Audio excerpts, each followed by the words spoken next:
What's up, YouTube? And welcome to Knowledge Builds Wealth. In today's video, I'm here to sound the alarm. To get your popcorn and your soda pop. Listen careful to what I have to say. So, what if $30 trillion was taken out of this economy? It's a good question, right? Would you see a slow, careful, and precise runoff of money? Would we be able to reintroduce the new money, or would the economy see a downfall? I mean, do you think that the asset prices today are only a small portion, a small spectrum of a much larger trend that we cannot control? Well, I believe that this is largely due to a fake money and the rising asset prices within this market. I mean, you have the large amounts of fake money that is polluting or populating our assets. When I say fake money, I am referencing the pump and dumps that were created, and they are still being created in all of our sectors of the market. I mean, once we get rid of the fake money, then we will actually see the real price of each asset, which I believe it is 80 to 90% below the current price right now. So let me go a little further. Think about this right here. The Feds raised rates 75 points, and we thought that we would soon see the bottom. I mean, I didn't think it, but I'm pretty sure you thought it. If they decide to deliver another 75 points in July, I strongly believe that the amount of time for this economy to start to get back on track will range from 24 to 36 months. And the bottom, in my opinion, it will be around the 18th month. So going forth, expect to see choppiness in the market. A lot of choppiness. I mean, we got so spoiled. Our current way of living was multiplied 5 times over due to the free money that was given to us during the pandemic outbreak. You first saw a rise in the following area: commodities, assets, and everything that was traded in the economy. Then you saw the market starting to tank. And let's not forget now about Russia and Ukraine, which it actually made the economy even worse.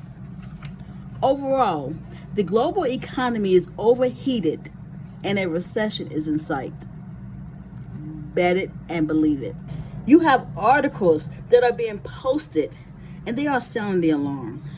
They are saying that the U.S. inflation quickens the 40-year high. 40 years and we have not gotten our shit together. Come on now. I mean, price pressures are becoming entrenched in the economy.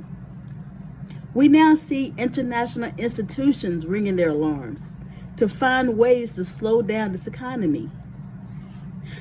You have IMF. They are cutting its global growth forecast by almost a full percentage point. And this is largely due to a Russian invasion to Ukraine, and warned that inflation is a clear and present danger for many countries. Let's get this shit together. So, the Fed rate hike, it placed a scope on the modern money theory, which is we printed and we injected money into our economy, hoping that it would leave us running smoothly. Too bad it didn't work.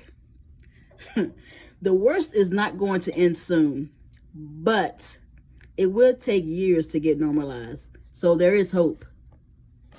Let's examine the housing market, or shall I say the housing crisis.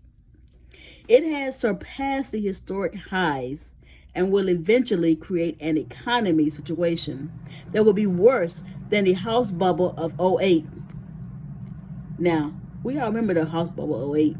A lot of people died because they could not pay for their mortgage. Let's think on it. Now, continue to follow what I'm saying. On the overall picture of a crash economy, the S&P, you all, It is down 18% year to date. The Dow Jones is down 14% year to date. And both of these are going to continue to go down further. The growth stocks, they are taking a drastic turn to the downside. The CPI report, it went up. Inflation rose 8.6% in May, which is the highest since 1981. Let's not forget now that we got the 75-point rate hike. So, how did we get in this dilemma? Let's follow the bouncing ball. The U.S. government stepped in on a financial contagious outbreak of other countries.